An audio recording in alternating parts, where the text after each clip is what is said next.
Pada akhir abad ke-20, diperkirakan ada hampir 30.000 manuskrip ilmu Islam yang disimpan di hampir 300 perpustakaan di Mauritania. Jika Anda sedang mencari peluang beasiswa untuk belajar Islam di luar Indonesia, apakah Mauritania masuk dalam target Anda, selain Arab Saudi, Mesir, Yaman, dan Suriah? Mauritania seharusnya menjadi negara yang paling menarik bagi para pemburu beasiswa ilmu Islam. Karena di negara Afrika Barat Daya ini tersimpan kekayaan literasi Islam yang menjadikannya magnet bagi para cendekiawan dari seluruh dunia selama ribuan tahun untuk belajar Islam. Mauritania terletak di perbatasan Samudra Atlantik dan Afrika Barat Laut. 90% wilayahnya terdiri atas gurun Sahara dan populasinya yang kini tercatat 4,65 juta jiwa, mencerminkan perpaduan etnis, bahasa, dan budaya Arab Berber. Berber adalah penduduk asli Afrika Utara sementara orang Arab adalah penduduk asli semenanjung Arab di Timur Tengah. Seperti seluruh Afrika, Mauritania pernah dijajah oleh bangsa Eropa, yakni Perancis. Meskipun punya sumber daya alam yang kaya, Mauritania kini termasuk dalam negara miskin. Mungkin belum banyak yang tahu bahwa Mauritania telah menjadi salah satu wilayah yang paling vital dalam memberikan kontribusi beasiswa bagi keilmuan Islam di dunia.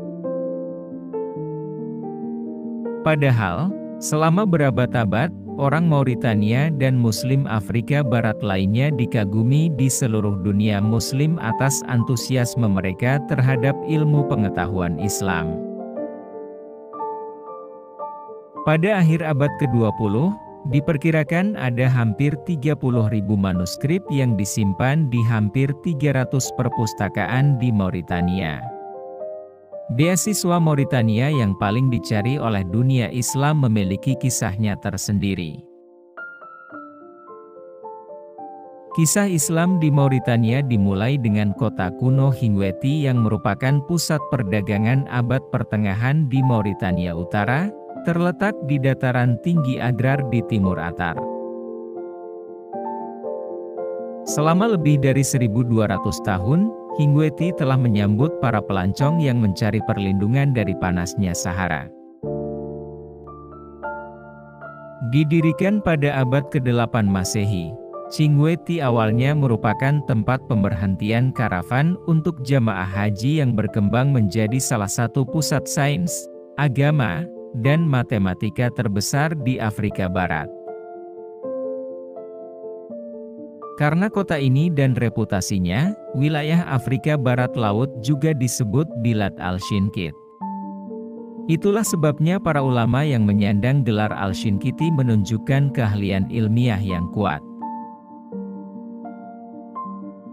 Ketika para peziarah dan ulama datang dan pergi, banyak yang meninggalkan teks-teks keagamaan, kajian ilmiah, dan manuskrip sejarah. Begitu banyak dari dokumen sejarah ini terakumulasi selama bertahun-tahun sehingga selama masa kejayaan Hingweti antara abad ke-13 dan ke-17, kota yang berkembang ini memiliki 30 perpustakaan. Keluarga Sahara dari berbagai generasi menyimpan manuskrip buku di perpustakaan Sahara. Tradisi pengetahuan Islam Sahara di dalam dan sekitar oasis Sahara berkembang pesat berkat kegiatan para ulama Sahara dan keluarga mereka. Para ulama juga seringkali merupakan pedagang sehingga mendukung mereka dalam memperoleh dan menghasilkan karya-karya sastra. Selain itu, budaya menghafal Al-Quran, penguasaan bahasa Arab dan praktik fikih Islam tumbuh subur di Bilad al-Shinkit. Orang Mauritania memahami bahwa ketika Nabi Muhammad memerintahkan semua muslim untuk mencari ilmu, maka mereka tidak bisa begitu saja menunggu ilmu datang kepada mereka. Para penuntut ilmu harus berinteraksi dengan dunia Islam yang lebih luas, dan kemanapun mereka pergi, mereka akan menggunakan identitas ilmiah mereka dengan baik. Salah satu ulama Mauritania terkemuka dalam bidang bahasa Arab adalah Syekh Muhammad Mahmud Al-Turkuzi Al-Shinkiti, wafat pada 1904, yang menjabat sebagai Ketua Bahasa Arab di Universitas Al-Azhar. Ilmuwan politik Alex Thurston dan Michael Farquhar mengatakan bahwa ada lebih banyak profesor dari Mauritania di universitas-universitas Islam Saudi daripada dari negara lain manapun. Bahkan wanita Mauritania berkontribusi besar pada semua bidang keilmuan Islam klasik. Di antaranya adalah Hadijah binti Muhammad Fal Al-Samsadi Al-Shing, wafat pada tahun 1947, yang dijuluki Al-Qaria Al-Shinkitiyah yang berarti, wanita yang sangat persuasif dari Shinkit. Karena kemampuan aktifnya dalam terlibat dan memenangkan argumen ilmiah melawan ulama laki-laki. Hingga kini, orang-orang Mauritania dan cendekiawan Islam Sahara Barat Laut lainnya, memiliki pengaruh besar pada Islam.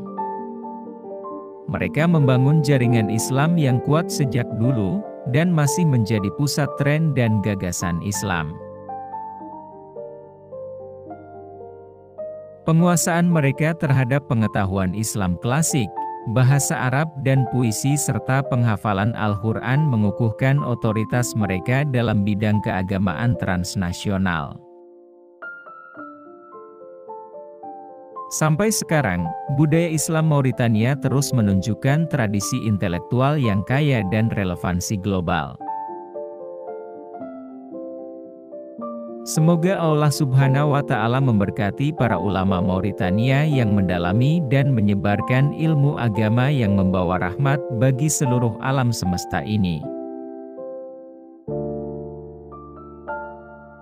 Terima kasih telah menonton video ini, semoga bermanfaat, dan jangan lupa subscribe, like, komen, dan aktifkan notifikasinya, agar sahabat tidak ketinggalan video-video Islami lainnya.